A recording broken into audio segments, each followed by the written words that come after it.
We wanted to take a moment to note the passing of Don Cornelius, the creator of Soul Train. He died today in Los Angeles at 75, an apparent suicide. For 35 years, Soul Train was the closest thing Black America had to a national living room. Every Saturday, the theme music kicked in, the Soul Train scramble board lit up, and a line of dancers in bell-bottoms and platform shoes turned a converted studio in Los Angeles into the coolest place on television. Millions of families built their weekend around it. But behind that smooth, glossy surface, something happened on that set that the show's own producers never wanted broadcast, never wanted repeated, and spent years trying to make people forget. It wasn't a wardrobe malfunction. It wasn't a dance move gone wrong. It was a moment where the show's biggest star behind the camera and one of its most talented dancers collided so hard that a piece of fried chicken ended up flying through the air and hitting a legend square in the forehead. That moment, and everything that led up to it, tells you more about the real Soul Train than any highlight reel ever could. So today we're going back to Chicago in 1970, to the dance floor in Los Angeles, and all the way to the final, painful chapter of the man who built it all, to understand exactly what happened, why it mattered, and why the show that gave Black culture its first real stage on national TV was also hiding cracks that eventually helped bring it down. Before there was a national phenomenon, there was a local radio announcer with a deep voice and an even deeper ambition. Don Cornelius grew up on Chicago's South Side, served in the Marine Corps, sold cars and insurance for a while, and eventually talked his way into broadcasting. He worked as a substitute news anchor and DJ, and on the side, he started hosting live dance events at high schools around the city. He called those parties the Soul Train, a nod to the way he'd travel from neighborhood to neighborhood, bringing music with him. Local television in Chicago had already found some success with youth dance programs featuring Black teenagers, and Cornelius saw an opportunity to build something bigger and make it his own. In August of 1970, Soul Train debuted on WCIU, a local Chicago station, as a modest afternoon program shot on a shoestring budget. There were no fancy sets, no national sponsors, just a host with presence, a handful of cameras, and teenagers from the neighborhood who could really move. The first broadcast featured soul singer Jerry Butler, and while the production values were basic, the energy on screen was undeniable. Cornelius understood something that network executives hadn't figured out yet. Black audiences wanted to see themselves represented with dignity, style, and joy, not as sidekicks or stereotypes, but as the main event. The show found an audience quickly in Chicago, and within a year, Cornelius set his sights on syndication. He partnered with the hair care company behind Afro Sheen, whose backing helped him get the show placed in other cities. When Soul Train relaunched as a nationally syndicated program out of Los Angeles in 1971, it landed in a handful of markets, including Atlanta, Detroit, Cleveland, Houston, and Philadelphia. Within a season, it was airing in roughly 24 cities, and it kept growing from there. This wasn't just a business win. It was historic. Cornelius became one of the first Black Americans to own, produce, and host a nationally syndicated television program, a level of control that was almost unheard of for a Black entertainer in that era. He wasn't renting space on someone else's platform. He owned the train tracks. Cornelius wasn't working in a vacuum, either. Local Chicago television had already experimented with youth dance programming aimed at Black teenagers, shows with names like Kitty A Go-Go and various Red, Hot, and Blue style dance parties that ran on the same station. Those earlier efforts proved there was an audience, but they never had a singular figure behind them who understood both the music business and the television business the way Cornelius did. He had spent years building relationships with record labels, radio promoters, and local artists, and he understood instinctively that a show built entirely around Black music, Black dancing, and Black fashion didn't need to apologize for itself or soften itself for anyone outside that culture. That confidence is part of what separated Soul Train from anything that had come before it. The early operation was scrappy by any modern standard. Cameras were basic, the studio was small, and the budget barely covered production costs. Cornelius reportedly hosted both the original Chicago broadcast and the new nationally syndicated version out of Los Angeles for a stretch, splitting his time and energy across two cities before eventually settling permanently on the national show and handing the Chicago version over to his early collaborator, Clinton Gint, who had helped him get the whole project off the ground. Once Gint moved on, the Chicago station simply kept airing reruns rather than replacing the local version outright, a sign of how much the show's identity had already become tied to Cornelius personally rather than to any particular city. Once the national version found its footing, Cornelius's ambitions grew alongside it, and so did the imitators. In 1973, Dick Clark, already famous for American Bandstand, attempted to launch a competing program called Soul Unlimited, aimed squarely at the same audience Soul Train had built. Cornelius saw it for what it was, an attempt by a much larger, more established white producer to muscle into the one major market where a black man actually held ownership and creative control. He didn't stay quiet about it. With backing from civil rights figure Jesse Jackson, Cornelius publicly accused Clark of trying to undercut the only black-owned show on national television. The pressure worked, and ABC canceled Soul Unlimited after only a handful of episodes. Soul Train continued on as the singular home for this kind of programming, and the episode became an early sign of just how protective Cornelius was of what he'd built and how willing he was to fight to keep it his. To understand why Soul Train mattered so much, you have to remember the moment it arrived in. The country was still absorbing the aftershocks of the civil rights movement. Cities were electing their first black mayors. The wounds of the previous decade hadn't closed. Into that atmosphere came a show that didn't dwell on struggle or protest, but simply showed black people having a great time, dressed impeccably, dancing brilliantly, celebrating music that the mainstream networks rarely gave real airtime. For a lot of viewers, especially in towns where they were one of only a few black families around, Soul Train was a mirror they didn't get anywhere else on the dial.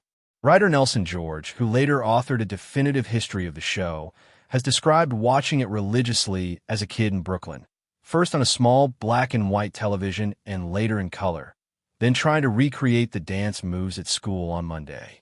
That ripple effect, from screen to schoolyard to block party, was part of what made the show a genuine cultural engine rather than just background noise. It also opened doors economically. Advertisers who had rarely spoken directly to black consumers started buying time during Soul Train, treating the audience as a market worth courting rather than an afterthought. That alone signaled how much cultural weight the show carried. And at the center of it all was Cornelius himself. Unhurried, deep-voiced, always composed, closing every broadcast with the same signature line wishing viewers love, peace, and soul. Radio host and NPR contributor Michelle Martin once observed that Cornelius carried himself like a pilot flying the show through turbulence without ever letting the passengers feel it. That calm exterior became part of the show's brand. The show's influence went well beyond music charts. Writers who cover the era have described how Soul Train functioned almost like a weekly style catalog for Black America, introducing new hairstyles, new silhouettes, and new color palettes that viewers would try to recreate before the next episode aired. The bold afros, the platform shoes, the wide-collared shirts, and vibrant prints that people associate with the era weren't just happening in isolated pockets of Los Angeles or New York. They were being broadcast into homes in Vermont, Oklahoma, and everywhere in between, giving small-town viewers access to a national black fashion conversation they otherwise would have had no window into. Longtime fans have described watching the show specifically to catch what the dancers were wearing, treating each episode less like a music program and more like a live runway. That reach also had real business consequences. Advertisers who had historically ignored black consumers or treated them as an afterthought bundled into general market campaigns started buying commercial time specifically during Soul Train, a shift that acknowledged for the first time on this scale that black audiences represented serious purchasing power worth speaking to directly. For companies like the one behind Afro Sheen, sponsoring the show wasn't just good publicity, it was a direct line into a demographic that mainstream advertising had largely overlooked. If Cornelius was the engine, the dancers were the fuel. Unlike a lot of dance programs of the era, Soul Train, didn't rely on trained professionals. It pulled in teenagers and young adults straight from the neighborhood, kids who'd learned to move at house parties and roller rinks rather than in a studio. That authenticity was the secret ingredient. Author Erica Blunt Denoise, who has written extensively about the show's dance culture, has pointed out that there was nothing else on television at the time where ordinary kids became the stars simply by being themselves on camera. Word spread fast, and soon people were lining up outside the studio hoping for a chance to get on the Soul Train line, the show's signature moment where dancers took turns showing off down a human corridor while the rest of the room cheered them on. Some of those dancers became minor celebrities in their own right. Cheryl Song, known for her waist-length hair and inventive footwork, became a fan favorite that people tried to imitate at home. Others, like Rosie Perez and Jody Watley, used the exposure as a launching pad into much bigger careers in film, music, and choreography. Former dancer Monique M.O. Chambers has described the atmosphere on set as close-knit, almost like a found family, where the regular dancers joked around and looked out for one another between takes. Members of the group Full Force, who visited the studio as guests, have recalled being surprised by how modest the physical set actually was in person compared to how expansive it looked on television, even as the energy in the room felt enormous. Dancer Cheryl Song has said the appeal for her was less about fame and more about the freedom of losing herself in the music in front of camera, a feeling she chased every time she came back. Choreographer and dancer Randy Thomas has pointed out that the show functioned as an entry point into the entertainment industry for people who had no other obvious way in, giving working musicians a mainstream stage while simultaneously giving untrained kids from the neighborhood a shot at being seen by the entire country. But here's the part that rarely made it into the glossy retrospectives. Most of these dancers were never paid a real wage for their work. Compensation, when it existed at all, often came in the form of a free meal, frequently a box of fried chicken, rather than a paycheck. Years later, this arrangement became a serious point of contention. A stage musical about the show's history, developed for Broadway under the title Hippest Trip, gave voice to former dancers who felt the show's success had been built, quite literally, off their unpaid labor. Some of the dancers who originated moves that later became iconic, popularized well beyond the show, said they never saw a dime for the styles they created. One dancer involved with that musical project put it bluntly. The show's name, in her view, had effectively been paid for with the sweat of the people dancing on camera every week, not with a fair wage.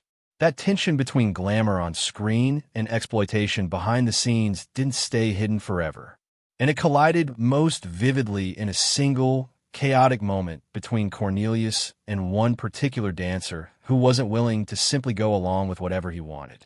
By the early 1980s, Rosie Perez was a teenager who had recently moved from Brooklyn to Los Angeles, splitting her time between studying biochemistry in college and dancing at local clubs at night.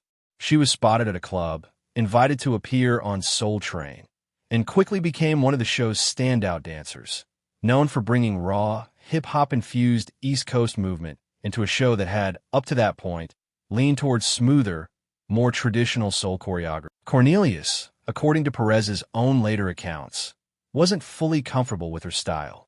He preferred the dancers move in ways he considered appropriate for the show's image, and he reportedly discouraged the more aggressive, sexually confident moves Perez brought from New York's underground scene. Still, her talent was obvious enough that he saw commercial potential in her, and at one point he wanted to package her as part of a vocal group he was assembling, essentially asking her to sign a contract that would have tied her career to his business interests. Perez wasn't interested, and she pushed back. According to the story she has told in multiple interviews over the years, including on NPR, tensions boiled over one day on set. She has said that during an argument about the deal and about how she was expected to move down the Soul Train line, Cornelius grabbed her and handled her in a way she found physically inappropriate. In her own words, something in her snapped. She reacted the only way she could think to in the moment. She grabbed the nearest object within reach, which happened to be a two-piece fried chicken dinner, the very same meal dancers were routinely given in lieu of pay, and hurled it at him. A greasy chicken wing struck Cornelius in the forehead in front of everyone on set. Perez has since described the moment as mortifying, something she looks back on with a mix of embarrassment and clarity about what was really going on underneath it. She was asked to leave the show shortly afterward, and her time on Soul Train came to an abrupt, undignified end. None of this happened on camera during a live broadcast. It was a backstage blow-up, not a segment that aired and then got yanked off the air. But that's exactly why it became the infamous scene whispered about for years rather than a story told openly by the show itself.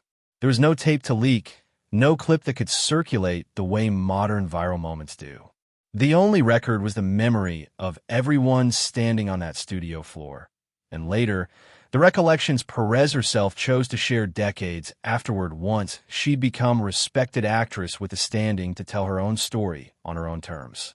It's worth being precise here, because the moment gets exaggerated in retelling. This wasn't a case of producers cutting a scene out of an episode before it aired. It was something arguably more revealing, a genuine, unscripted rupture between the show's most powerful man and one of its most gifted dancers, born out of real grievances about control, compensation, and boundaries that the show's polished image never had to answer for on screen. The incident stayed contained specifically because it never made it to tape in the first place, which meant Cornelius never had to publicly address it, and the show's carefully managed reputation stayed intact for years while it lived on only as an anecdote. If the chicken wing incident were the only story like it, it might be easy to write off as one heated afternoon between two strong personalities. But it wasn't isolated. Reporting over the years, including coverage from the Los Angeles Times, has described a pattern of Cornelius pursuing relationships with some of the young women who worked on the show while he was married, a dynamic that several former dancers and staff later characterized as inappropriate given the power imbalance between a network owner and the teenagers and young adults who depended on him for their one shot at exposure. Cornelius also kept a notably tight grip on the show's on-air style.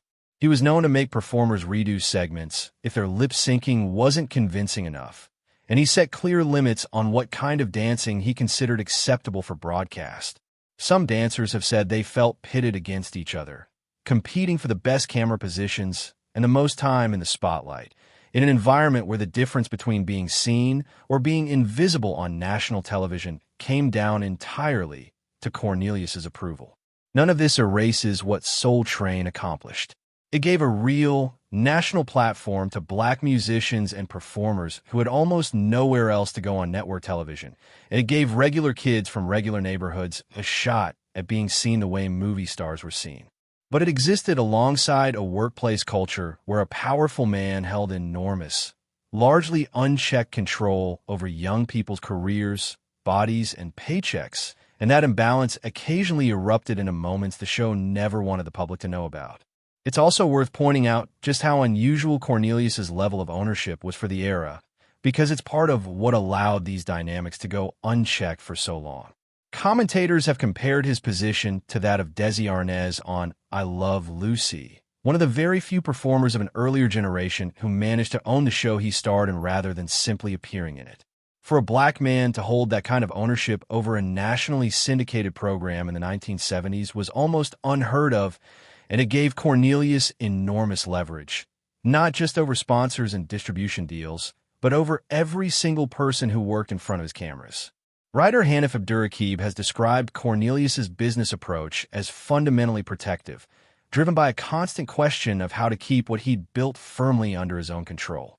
That same protectiveness that helped him fend off competitors like Dick Clark's Soul Unlimited also meant there was very little outside oversight of how he treated the people who depended on him, whether they were dancers hoping for a break or performers hoping for a hit record. For its first decade, Soul Train rode the momentum of soul and R&B at their commercial peak. Cornelius booked essentially every major black artist of the era, from Aretha Franklin and James Brown to Marvin Gaye and Al Green, and the chemistry between the musicians and the dancers created some of the most memorable moments in the show's history. There's a well-known story about the Jackson 5 performing their robot dance on the show in 1973, a routine they had reportedly picked up by watching the Soul Train dancers themselves, which says a lot about how much creative traffic flowed in both directions between the performers and the regulars on the floor. Some of the most talked about moments from this period weren't even musical performances in the traditional sense.